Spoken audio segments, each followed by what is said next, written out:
సంగారెడ్డి జిల్లా అమీన్పూర్లో అక్రమ నిర్మాణాల్ని కూల్చేశారు రెవెన్యూ అధికారులు. సర్వే నెంబర్ 462లో 18 గుంటల్లో మున్సిపల్ చైర్మన్ కి తుమ్మల పాండురంగారెడ్డికి చెందిన అక్రమ కట్టడాల్ని నేలమట్టం చేశారు.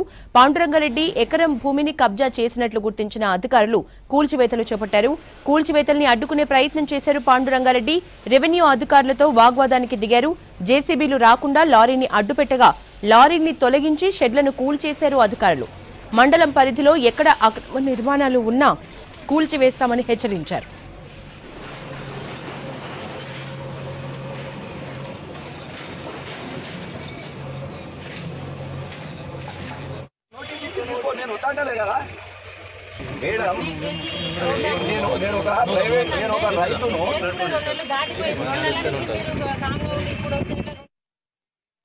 Four 62 survey number. ఇది 2 ఎకరాల 16 గుంటలు ఉంటుంది.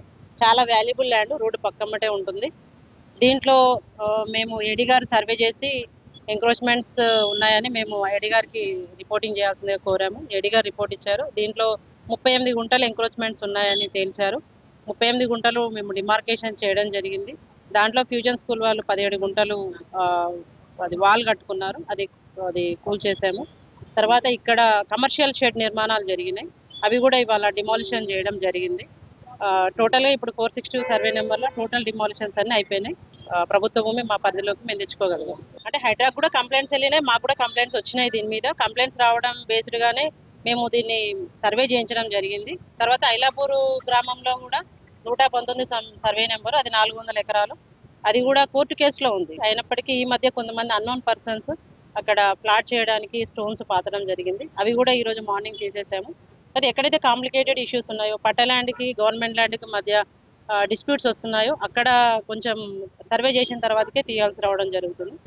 అవి ఐడెంటిఫై చేసినాము. ఇరిగేషన్ అధికారులు కూడా వాటిని ఐడెంటిఫై చేస్తున్నారు. వాటి మీద కూడా తప్పకుండా చర్యలు ఉంటాయి.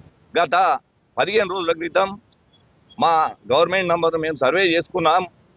నీ భూమిలో 13 గుంటల భూమి ప్రభుత్వ భూమి ఉంది అని వాళ్ళు నాకు నోటీస్ ఇవ్వడం జరిగింది. ఆ నోటీసుని తీసుకొని నేను కోర్టుకోవడం జరిగింది. 4 సంవత్సరాల నుంచి నా భూమిని సర్వే చేయమని అడుగుతా ఉన్నా. నాకు సర్వే చేస్తలేరు. నా భూమిని కనీసము అధికారులు స్పందిస్తలేరు కాబట్టి కోర్టు ద్వారా నాకు సర్వే చేసి చెప్పి ఇవ్వండి అని చెప్పి నేను